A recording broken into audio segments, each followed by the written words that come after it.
Good evening, everyone. Welcome to the Town of Ossining, August 11th Legislative Meeting. Please join me and rise for the Pledge of Allegiance.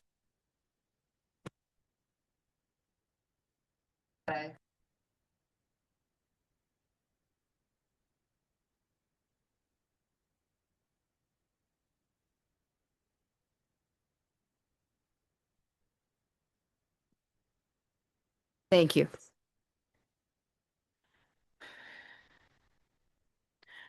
Deputy Supervisor Meyer, Present. Councilmember Manicchio, Here. Councilmember Phil-Tawil, Here. Councilmember Weinst, Present. Supervisor Feldman. Present. Okay, for tonight, we have two different public hearings. The first one is going to be the local law 2026 regulating drones in the town of Ossining. If anybody would like to speak at this point, please come up, and we have sheet in there. Please put your name and your address, and we can start the public hearing. Thank you.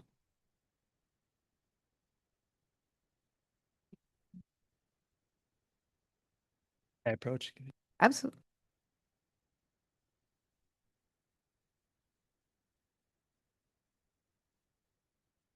Thank you. You have one for the.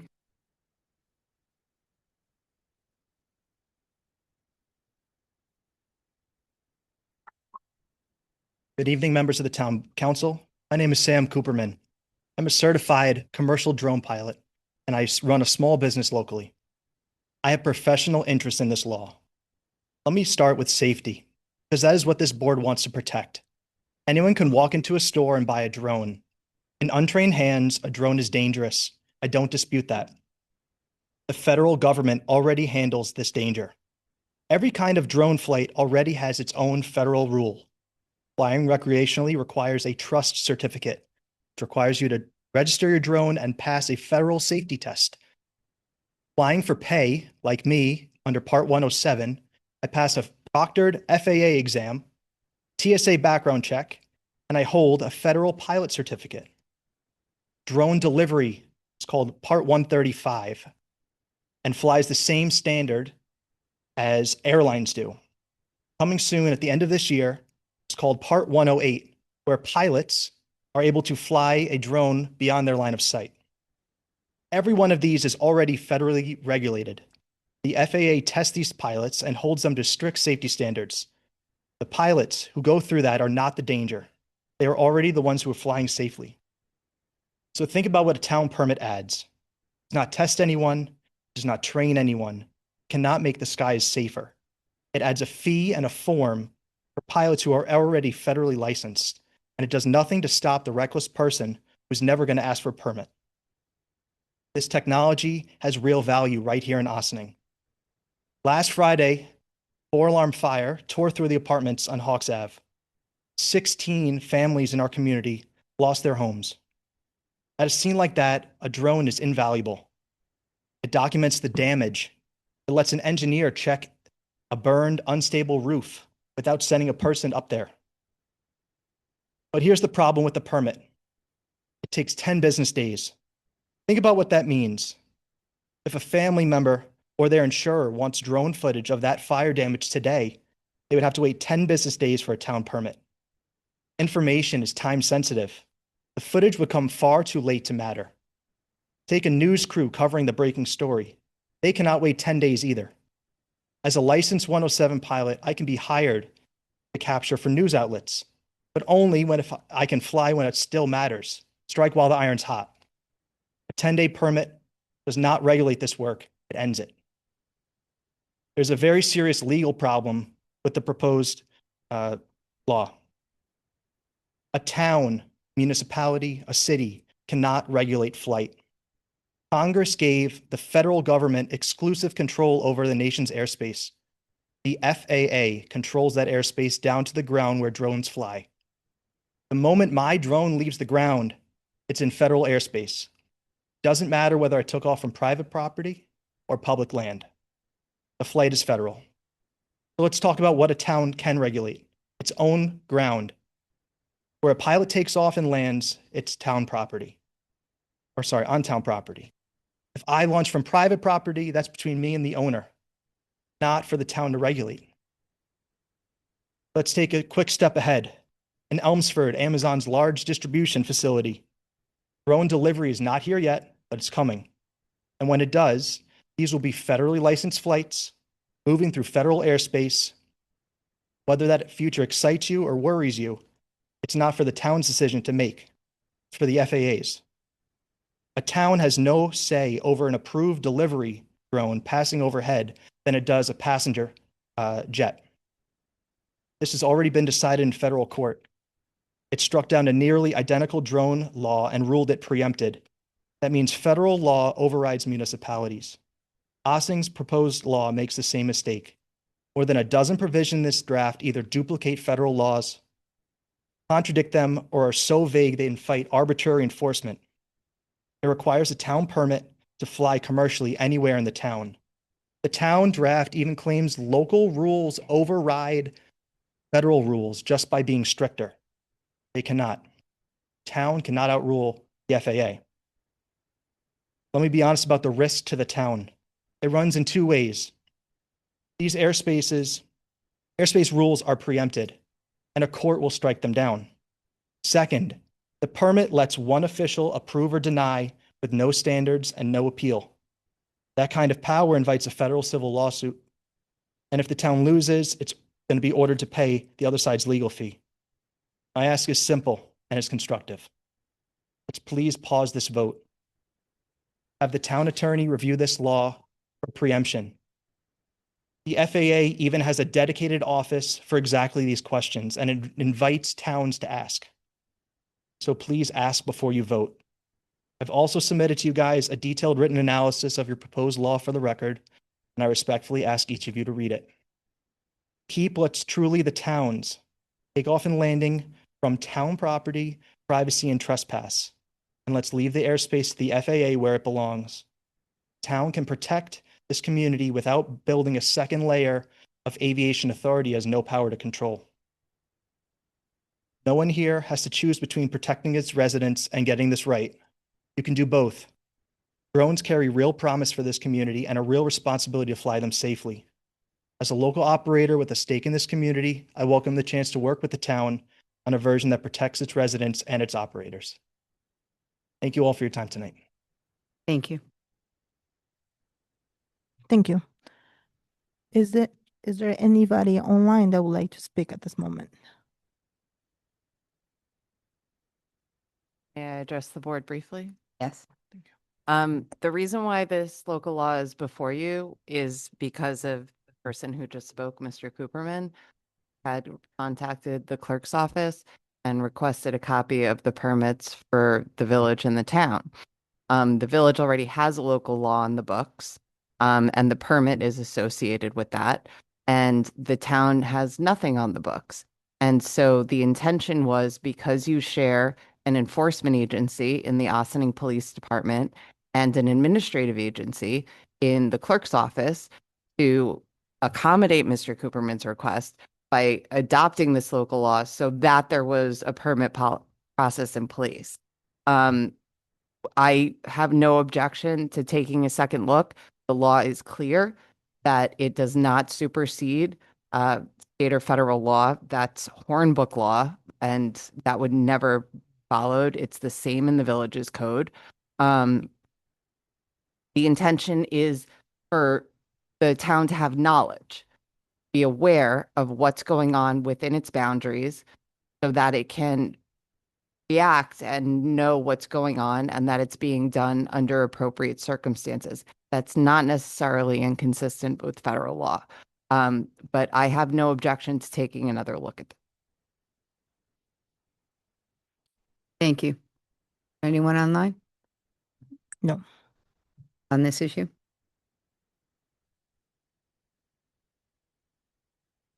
Oh, we're going to keep it open. Do I have a motion to move the public hearing to what date will that be? August 25th? So moved. All in favor? Aye. Thank you. The second local law for tonight, Apologize. The second public hearing for tonight is going to be the proposed design upgrades to the Luge Angel Waterfront Park Performance Stage. I think we have a presentation for this tonight. Thank you.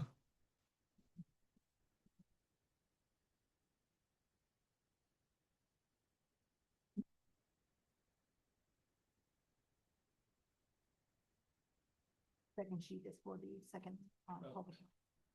Apologize. Thank you very much.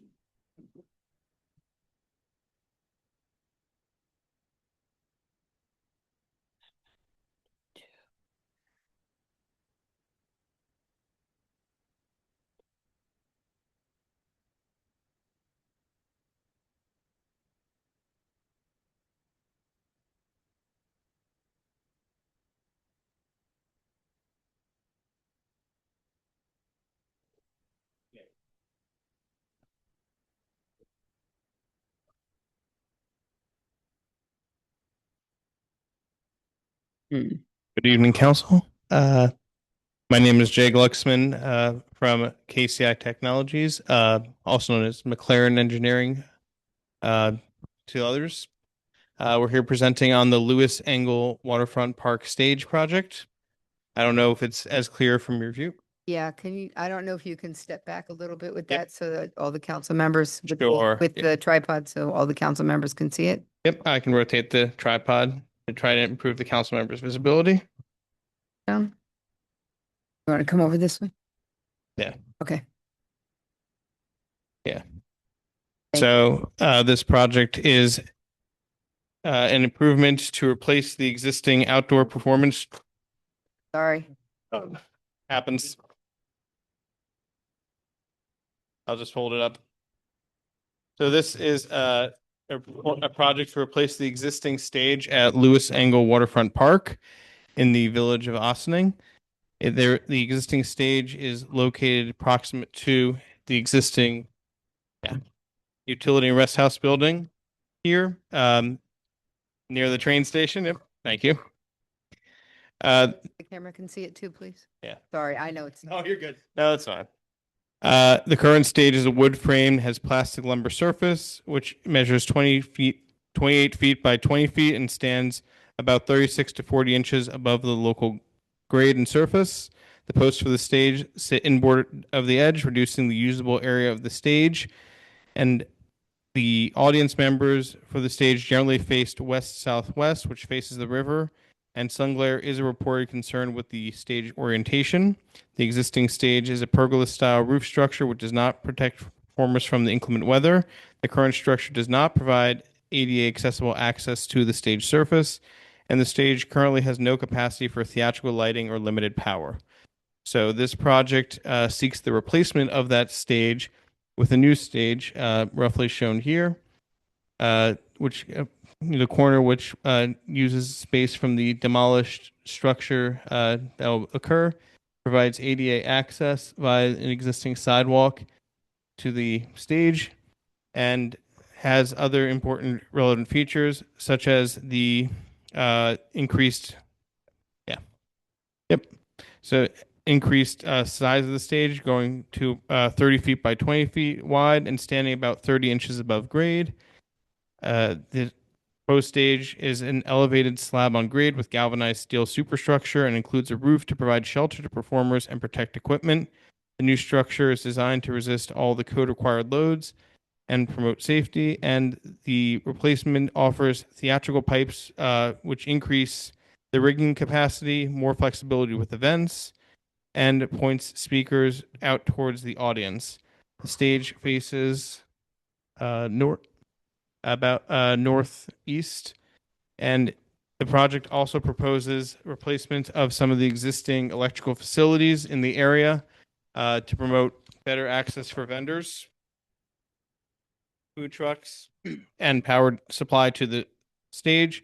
As part of the project, the park will be upgraded from a 200 amp single phase to a 600 amp three phase support.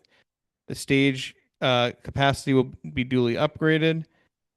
A new dual port car charger and 4 hookups for food trucks and events will be included in this area here. where the improvements are seen in darker. Parking. Yeah, the small parking lot.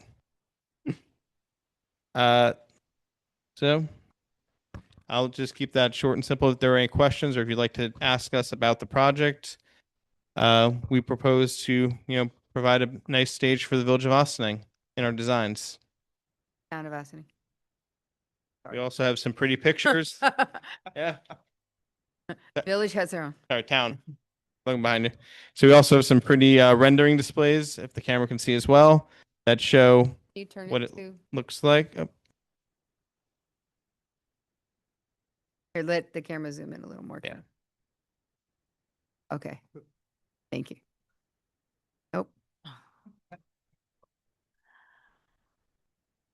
So we invite Okay. You have comments? public inquiry.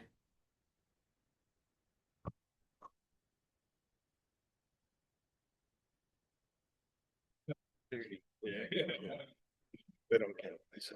Not used to in person. Okay. Hi, my name's Rob Lowenthal. I'm a resident of Ossining. I sit on the chamber board. I sit on the Green Ossining Committee, and last 10 years, I've been hosting the musical performances at Green Ossining. For the last 4 or 5 years, I've been hosting and coordinating the River Jam stage operations and moving it along. So other than Keith, our sound guy, I probably know our current situation as well as anybody in town. And a couple things, comments, not criticisms, but comments. Certainly about the stage design. I noticed from the map, and it was up on my laptop, but the map, the positioning of the stage, it is sort of similar to where the current Comfort Station building is, but a little more to the northwest, so out of the sunlight, but still, am I correct on that? Yeah, so, but then there's a whole big space behind the stage, sort of unused space. So in other words, where how the Comfort Station was cutting the park in half, two sides, the north of the Comfort Station and south of the Comfort Station, and really cutting the space in half, I think it would be advantageous to have the stage back a little further toward the beach, same sort of direction, but that would give you more audience space. In addition, the sound guy, the Keith, who is mostly our sound guy most of the time, has to haul a lot of equipment. Right now, where the stage is, it's not terribly easy for him. He has to literally hand truck everything over. And where the stage is now, there's really, at least in the designs I saw, no accommodation either for him or for the bands. It would be convenient if it was maybe skewed closer to the parking lot so he could unload right there, especially during inclement weather when he has to really hustle to get his equipment under cover. And when it's like 100 yards away, it's difficult. And as everybody knows here, the weather is not always cooperative for any of our outdoor things. The other thing I would say, and I can't tell from designs, but this was suggested to me, that when we do have inclement weather, that if the actual surface of the stage was slightly, just ever so slightly tilted toward the front of the stage, and any moisture, it's hard to tell, for any moisture would sort of slide off or be easy to squeegee off. Those are my best. It's basically the space. The design looks really simple and basic, but I think what we're doing is really cutting the park in half. We've been getting bigger and bigger crowds, as some of you know, that have been to River Jam or Green Ossining. And I think if it's possible, I don't know, if it's possible to move it maybe back a little further south and maybe a little closer to the parking lot. It's still in the same sort of line of sight. It would be easier to load in and load out, and it would give you more space for the larger audiences. that's up to you. And then as far as and I guess you guys are doing the electrical too. So as far as the electrical goes, we're getting more and more bad storms. And I know it's been explained to me, and I know that putting the cables on the ground increases the budget on this like 4 times. But over the long run, if there was a way to bury those lines, I think we would save money, the town would save money in the long picture. We've had these really bad storms, and just one storm would negligate the price. I don't know if I've been told Mario could do the work. I don't know if that's really the case or not, but I hear everything secondhand. But if we can keep maybe the trenches, I know there's a lot of stuff buried, I've been told, under the park, but if we can maybe have in-house do a majority of the work, we could save a little money. That's really all I have to say. But I think the way to go eventually would be, if not today, maybe 4 years from now, maybe 10 years from now, we're all eventually going to have to put electric under the ground, whether it's over under this administration or the next one or the next one after that. It's just the way climate change, it's just the way things are happening. And then just if we could move the stage, not break up the park as much. I don't know if that's possible or not, but that's it.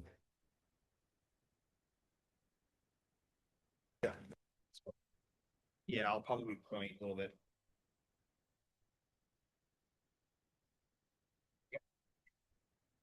Okay. So to talk a little bit for access, because I believe that was one of the first things you brought up. So one of the reasons that it's located towards the asphalt walk was to be able to bring vehicles up into that area in order to set up just the board. There we go. Better. Sorry. So part of the intention is to be able to provide access onto the asphalt walk for vehicles and other, depending on the scale of what needs to be brought up and down. The location of the stage is balanced for a few different things and a few competing goals right now. The primary goals were to maintain a view looking through the stage to the river and locate the stage further south so that you have less sun glare in your eyes as an audience member attending. And it's rotated to try to maximize the space we have available. I believe that there is an opportunity to potentially push the stage a little bit further west and a little bit further south to further increase that. We are going to be a little bit limited by existing underground utilities because we don't want to interfere with those in case they ever need to be serviced in the future. That's Also the issue of the pitch of the stage. It's So raised. pitch of the stage is the next piece that you had. Stage is currently pitched. It'll be at a 1/4 inch per foot.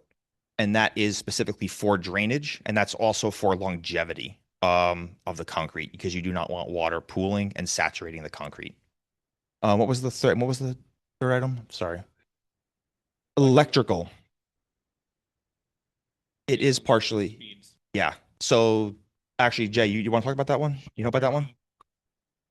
So regarding the electrical hookups for this, sure. Regarding the electrical hookups for the power situation, it is going to be underground from the point of the stage to a transformer pad. That transformer pad will be fed by overhead connections to the main service and fed directly from this area, which has undergone recent improvements as well. So in regards to the park, there will be an underground electrical service to a pad to allow for that higher service load for the project. And for the electrical service upgrade, a lot of that was already determined by Con Ed. That was actually beyond our control. Yeah. And then lastly, Lines under there. there are unidentified utilities here shown with these UOH lines as best as can be zoomed in that look like parallel tracks almost. Those are an unknown underground utility that was identified during the subsurface investigation. And so that kind of limits our desire and where we want to place the stage, because part of this is that we're going to have to install a foundation and that we don't want to interfere with any existing utilities in any shape or remove the possibility of future services for this area and for the park. Unknown, yes. So we undertook, as part of the engineering design, the quality level B, which means that we clipped onto anything that could be clipped onto that was metallic and created vibrating electronic sensor gram images to generate and establish where a utility was if it was a metal made object.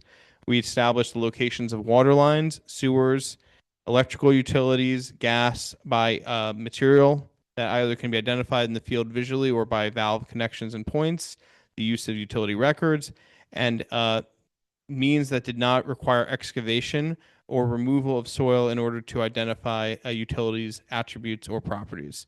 So this can be this is limited to catch basins and inverts. You can see, a structure that takes stormwater in is called a catch basin. You can see that visually from the ground surface. You can look down it and see the location of a pipe and its direction, and then based on its material, you can confirm the direction of run for that pipe.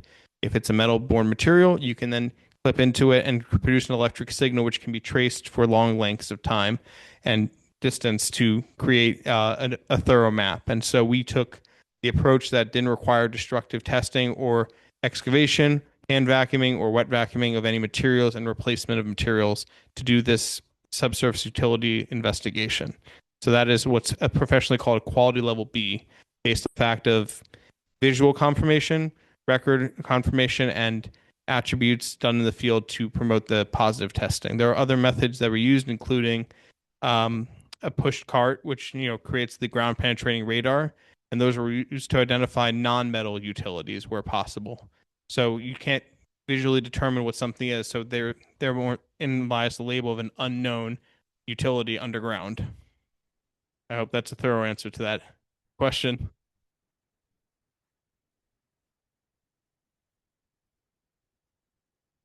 Are there any questions from the council members or from the town supervisor or from budget officer?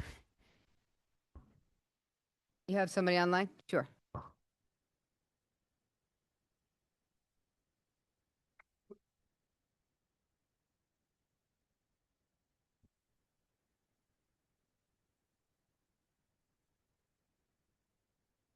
Susie, can you hear us? Oh, there she goes. Okay. We can't hear you, Susie.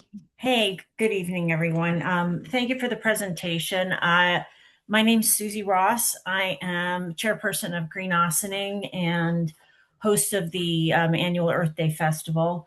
Rob Lowenthal brought up a lot of things we had discussed from the very selfish perspective of the Earth Day Festival. I just had a couple of questions. The electrical options that we had on the south end of the park, south of the the first wood deck and then the second one. Can you guys hear me? Yes. Okay. Okay. So those, there were spaces that were used in past events to put a lot of our food vendors in that area, as opposed to where the food truck electrical outlets are now going to be installed on the northern end, closer to the EV stations. We have had problems for years being able to accommodate a lot of vendors that had electrical needs, which all of our food vendors, I would say half of them probably do. It's not a huge number, but we ended up always having to use some sort of a generator, and which is just completely opposite of what we want to be doing on a day like the Earth Day Festival. So my question is, south of the stage, will we have upgrades in electricity there that would accommodate, let's say, 4 or 5 different food vendors? I don't know if it's 220 amps or anything like that, but individually. South of the stage is what that is. South of the stage. So in other words, if you look at the first wood deck, meaning the northernmost one and then the southernmost one, it would be directly towards the parking lot, directly east of that second wood deck. there's a utility pole there now, as I recall, or there's an outlet there now. But we would draw from the restroom electricity out of that. So that's one question. Should I ask my other one? Susie, I will say that this is a DRI project specifically to build a stage. The increased electricity to the park means that perhaps in the future, once we determine exactly what the stage needs and what the lighting needs, and what the food trucks to the north need. But this is a DRI project specifically encapsulated by what the stage area needs. And so I don't believe that they would be okay with us adding to the non-performance area. So it could be done in a separate project. Okay. Perhaps. Okay, fair enough. The two other questions I have, one of them, you did talk a little bit about flooding, and I do want to say that that area, the same area that we talked about in the where the asphalt parking lot is and running into the park gets flooded every time it rains. And I again realized that there's other work being done there, so I didn't know if that was also going to be addressed. But seems like you're pulling up a lot of the grass area anyway. So again, it could be a separate project, not tied into this. But if there was any attention being paid to flooding, there does get a lot of flooding there. And then the third question I have in the last one has to do with added capacity.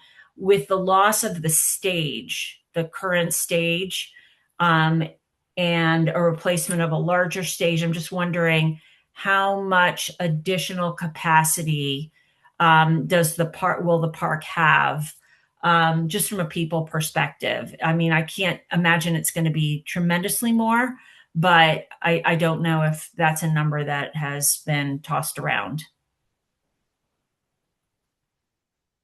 I can respond to your information about the flooding. So this project is strictly focused on the stage and the upgrades as part of the stage replacement package. So all of the design standards are being met, including the base flood elevation for the project. So the stage is lifted to a point just above the base flood elevation in such a way as to maximize accessibility and access to the stage itself, while also conforming with building code regulations of the state of New York.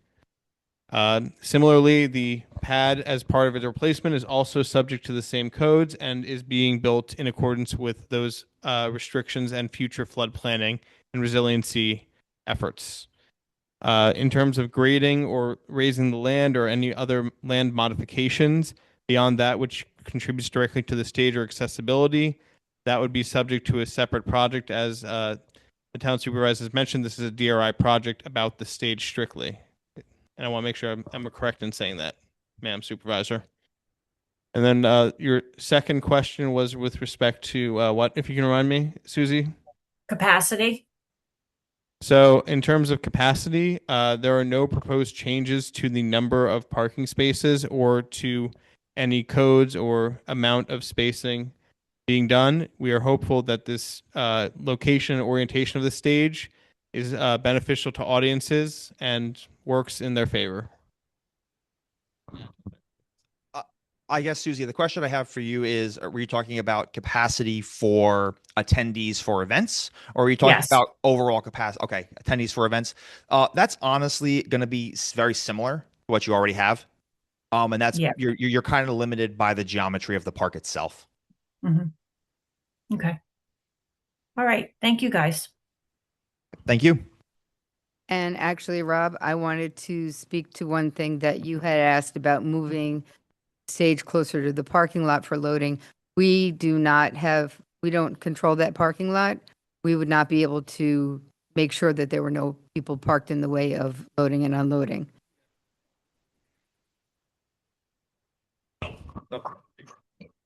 The problem is the sound guy and or the bands. I understand you're saying, if I understand it correctly, that you're going to be able to pull up right behind the stage. but Keith generally goes back and forth to his trailer all night or all afternoon, depending on the event. So unless you're saying his trailer, and he's got like a 20 some odd foot trailer with his truck, it's going to be parked there, then you're you're sort of blocking the view of the river, as it were. So there's going to be a big black trailer there. So if the stage was a little closer to the parking lot, I understand the parking lot's Metro North, would at least he could park there. We do block spots for certain events like July 2nd and things like that. So a Friday night when the thing is Metro not, North is not going to give us their spots every week. okay, so That's a non-starter. so then maybe, spots by the beach, which is even, I don't even know if it's close. If we moved the stage a little further south with the same thing, I can look at the picture later and talk to you about it. But I think access when you're hauling several 100 pounds of equipment at a time is important. Agreed. Responding strictly to the access portion, we are providing the ADA access. We're providing the walk approach to the stage itself. So it'll be a hard packed surface that you exit from if you're in any of the parking spaces or loading. So through existing concrete onto the existing asphalt walk. And then there's that portion back here in the very light. Hard to see it, I know, from the camera, but it will be all a hard surface in ADA conformance, which makes it fairly accessible for loading equipment, even of the heavier, bulkier variety. And there will be access to the stage by ramps. So there's less lifting involved. It promotes the accessibility and achievability of that goal, at least from a hard loading. In your opinion, just taking in what you said, where would the performers and the sound truck park on this map? In the parking lot. In the parking lot.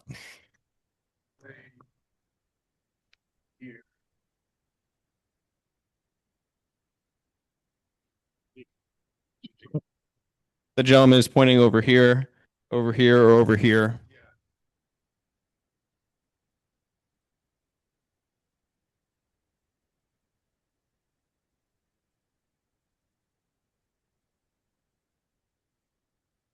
Like 'em. Where people be parking?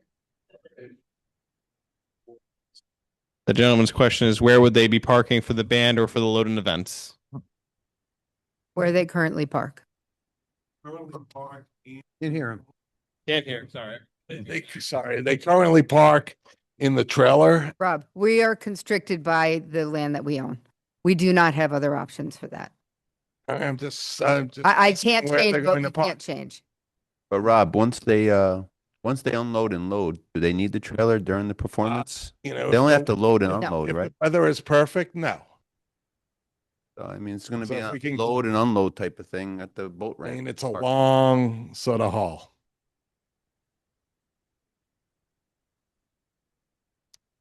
It is a long sort of haul, but it is an ADA conforming haul, which means the cross slopes do not exceed in the actuality 2% cross slope, the running slope. So if I were to run in a line, that slope does not exceed 5%.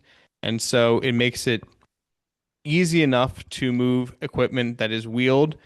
Friction is still a force in play. If you try to drag something, it obviously is hard to drag a heavy object regardless of what surface you put down, besides an assembly line roller. So the accessibility is there. It's a hard surface, so you're not worried about wheels getting stuck as much in the mud, as there will be less mud to run across. Or perhaps he could put it on the stage temporarily and put a tarp over it until it stops raining. It will have a roof. I think I'll leave it there then. Yeah. All right. Anything else? Another person online? Sure.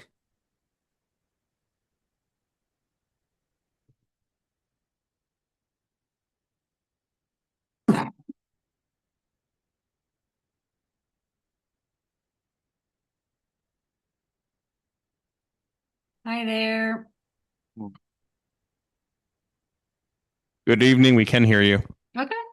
Nancy Carmichael, 78 Mystic Drive. I know I couldn't attend this session tonight, but I'm happy that you're having it. I submitted some comments and observations by email to Liz and the members of the board, so I hope you'll take a look at that. I do have one question based on, questions from Rob and perhaps Susie about the current concrete block toilet area. I'm looking at page S100 of the draft plans and the existing location plan, and there, to my eye, it seems as though the toilets are labeled in the left-hand panel A as existing convenience building to be demolished by others.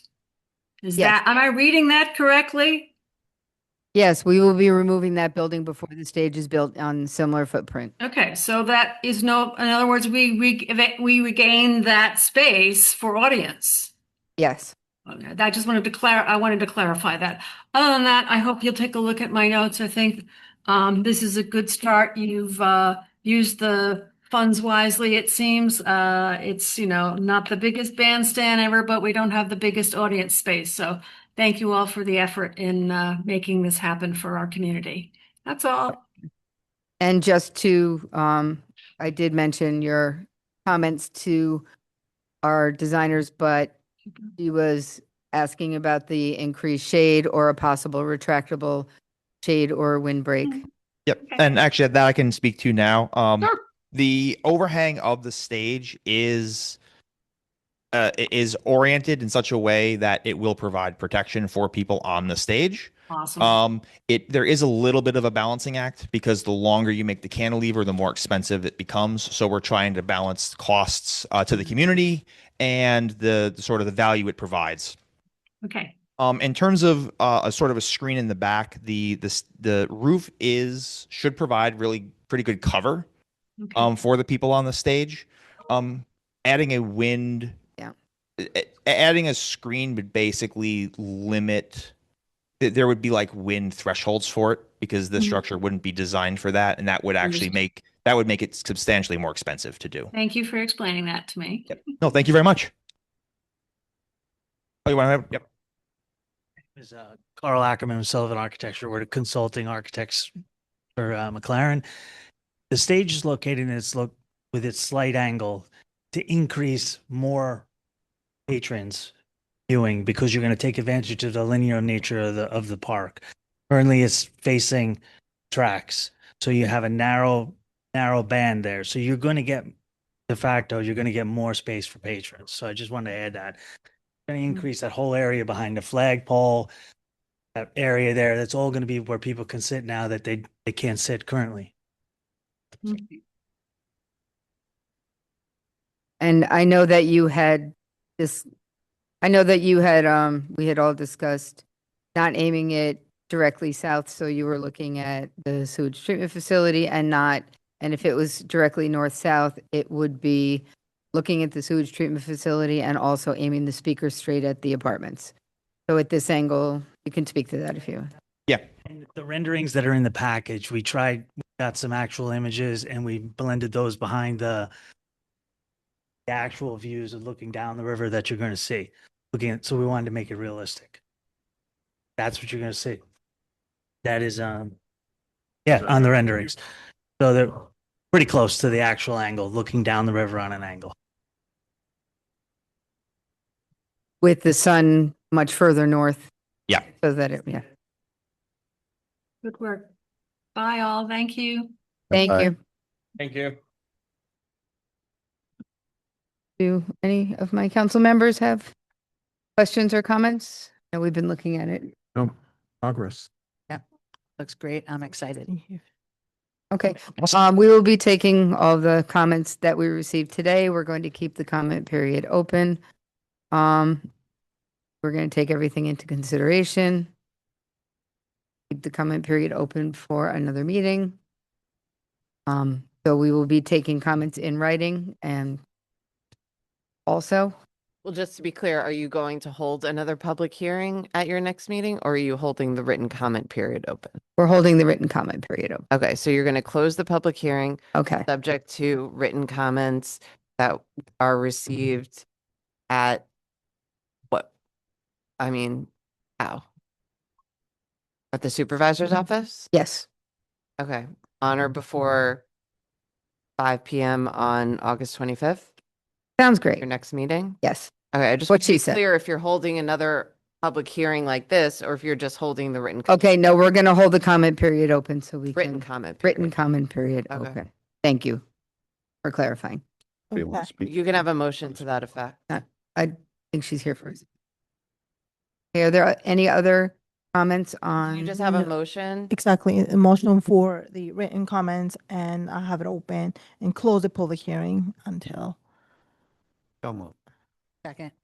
All in favor? Aye. Aye. I just want to make sure there's nobody else here to comment first. Okay, Thank you, guys. All right, thank you. Thank you. thank you Thank you. very much. Thank you.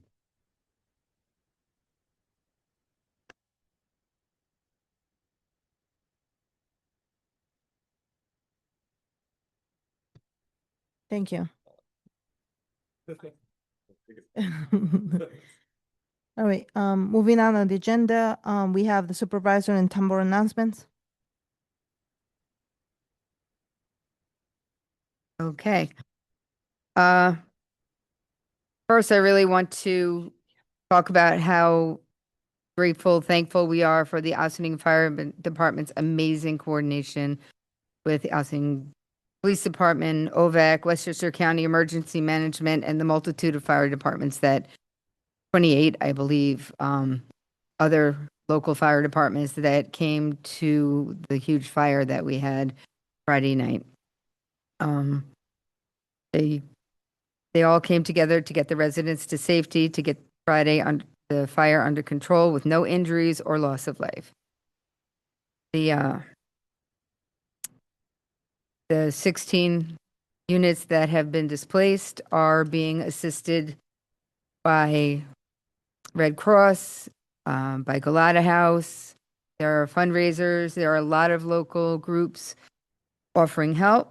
Padre Cispano stepped up, IFCA, neighbors, local neighbors from the Woods condominiums and beyond, 911 cares, 914 cares, and so many other groups. And I'm really heartening to see the amazing coordination, interdepartmental coordination that got everybody out alive, safe.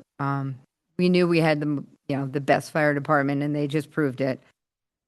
This recovery effort's been successful. The town and village staff has worked together, and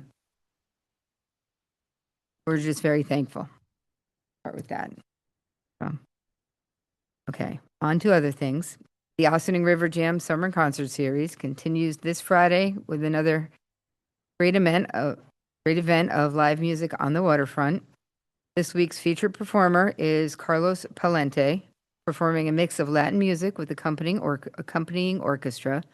Food trucks will begin serving around 5 p.m. and the concert starts at 7 p.m. Hope you'll join us for another wonderful event. The Lewis Engel Spray Park remains open 7 days a week from noon until 7 p.m. through Labor Day. On Wednesday, for the next 2 weeks, I believe, it's open for our summer camp, and the park will open to the public at 3 p.m. During periods of extreme heat, the town may extend the operating hours 1 hour in the morning and 1 hour in the evening. Any schedule changes will be announced on the town website and Facebook page. Residents visiting the John Paul Rodriguez Operations Center at 101 Route 9A are reminded that the building is being secured daily at 3:30 p.m. Appointments are available between 3:30 and 4:30 for town applications and submissions by contacting the building department in advance at 914-762-8419.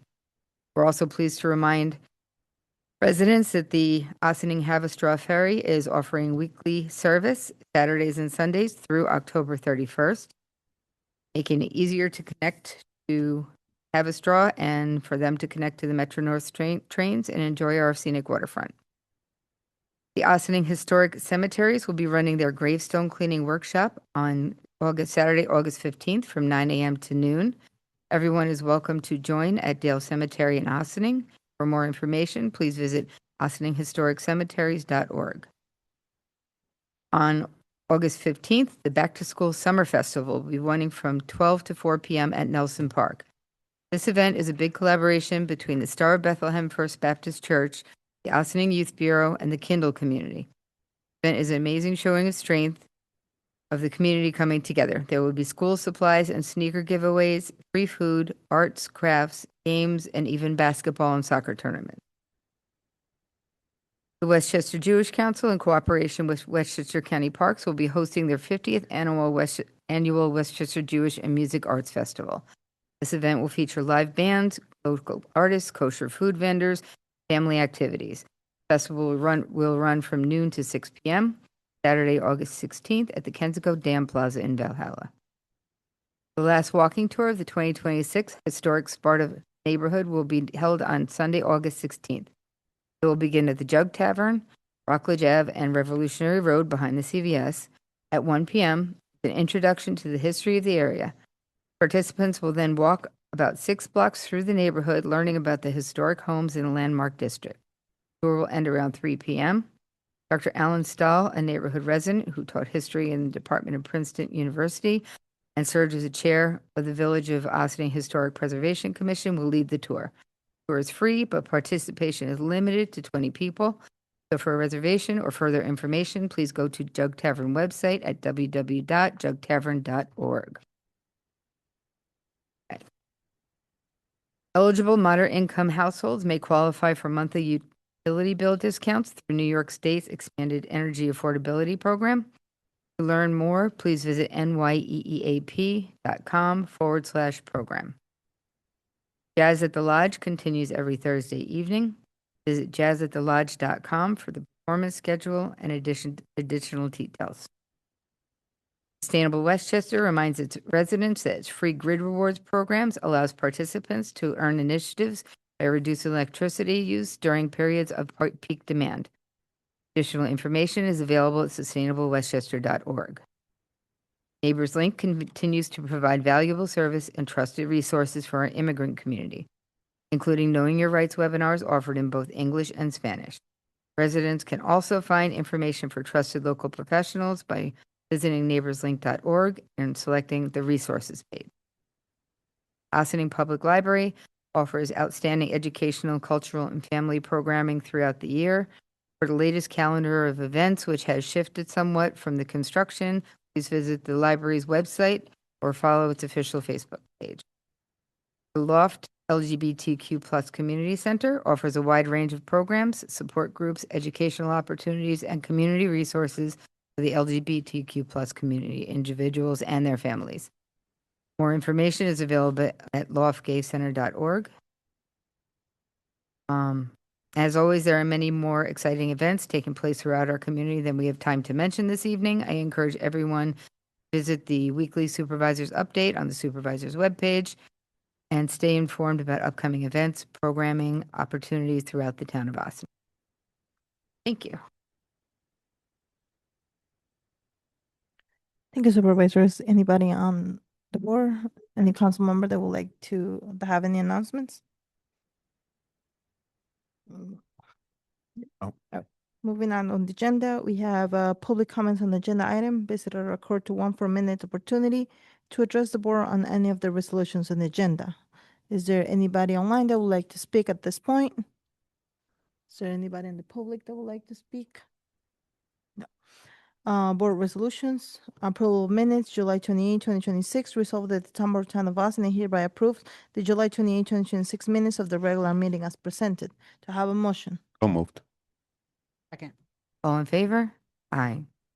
Approval of voucher detail report. The server of the town board of Ossining hereby approves the voucher detail report dated August 11, 2026 in the amount of $480,248.40. To have a motion. So moved. Second. All in favor? Aye. Personnel appointments, seasonal appointments, Department, resolved that the Town of Ossining appoints Lynn Mueller Montrose to the seasonal position of part-time intermediate clerk in the Senior Nutrition Department at an hourly rate of $25 effective retroactively to June 29, 2026. Do I have a motion? So moved. All in favor? Aye. Okay, Lynn, who recently retired as the head of the department, is coming back for the next few months to make sure that the transition is smooth, and we are eternally grateful for her for doing that. Thank you. Proposal Cushman and Wakefield Regional LLC be resolved that the town board accept a proposal from Cushman and Wakefield Regional LLC for evaluation and expert witness service and the connection with 32 Cedar Lane. To have a motion. So moved. All in favor? Aye. Aye.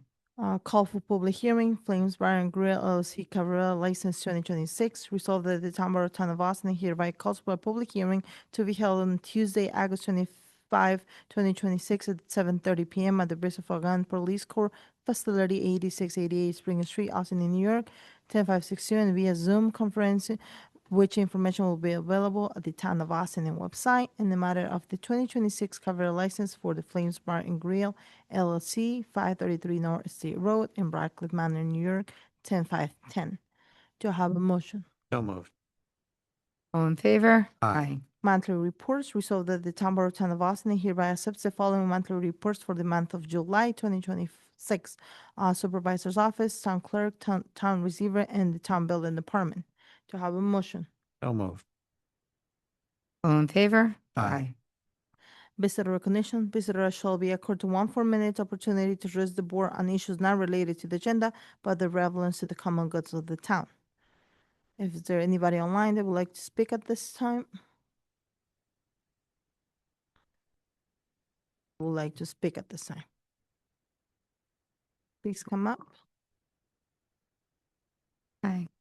Give your name and address. Hi, my name's Dory Akampora. I live at 85 Van Cortlandt Avenue. So I did write a letter, I guess it was about a month ago, regarding some issues that we're having at the end of Van Cortlandt Avenue, so the cul-de-sac behind AMD. I've been in that location for over 20 years, and over the past few years, especially, we've noticed that there has been safety issues with driving and with people on the streets. So I think it was over the past 6 weeks, we've had 2 overturned cars on that cul-de-sac. Overturned cars, which tells you how fast people are going. So it's not just a safety issue where people are kind of going a little fast. These are overturned cars on a cul-de-sac. So we see the residents, we see people speeding up and down that cul-de-sac all the time. And then the second part of it that is a problem is that I'm not really sure why, because the schools have increased the parking around there, but people are parking on both sides of the street all day. And it's supposed to be a 2-way street, but if you have cars on each side, there are times when I actually can't leave my house because I can't get through. So it's a street problem that has to do with speed, but it also has to do with the parking. We also have regulations on that street at night, which is strange to me because nobody is there at night. So from 3 to 6 a.m., you can't park on the street, but you can park there any other time of the day. So I know that there's probably things that can be dealt with by the police, and there's probably things that can be dealt with by the schools. And they're all aware of this problem because we've written the same letters to them as we wrote to you. So I'm just here asking the council if there's anything that they can do in the future to address the very obvious problems that are happening at the end of Van Cortlandt Avenue before someone gets seriously hurt. So we see kids there all the time coming out of the schools, and there's been a lot of close calls. Thank you.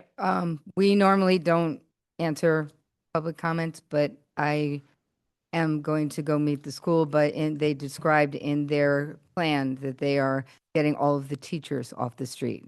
So they have a proposed parking plan to get many of those cars off the street. Wonderful. So I suggest reaching out to the school system, asking them to see the current plans for the new parking lot / building. Okay. And they have moved it all away from parking on Van Cortlandt. So one more question. This is a little less important, but I'm not sure if it's a council issue or if it's a school issue. We're also being used as a smoking patio. So because nobody can smoke on school grounds. So everybody comes to us. And so we get all the construction workers, we get all the administrators, the teachers, and everybody else in front of our houses. Is that a council thing? Is there anybody that talk can to do the school. anything? That's the school. Yeah, they won't do anything. Okay. It's, Yeah. I don't know that I have any control over that. Yeah, I didn't know if there was. Is it your personal property or is it the No, sidewalk? it's the street. right away. It's literally the street in front of all of our houses. Okay. Yeah. I was gonna say if you put up a no trespassing sign, then Well, no, because I thought maybe it would be the highway department, but I don't think the highway department can do anything about people smoking in the streets. I mean that's something that's also regulated to a certain extent by state. Right. Okay. All right. Well, thank you. Thank you. Thank you. Any other comments?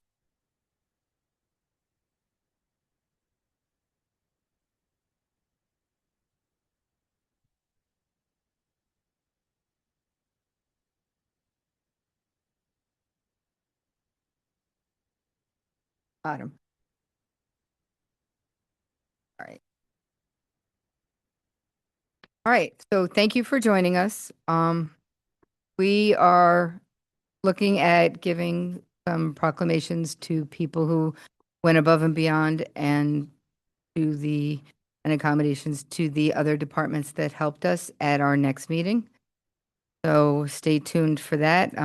We expect to be thanking a lot of the heroes who helped our residents in their time of need at our next meeting.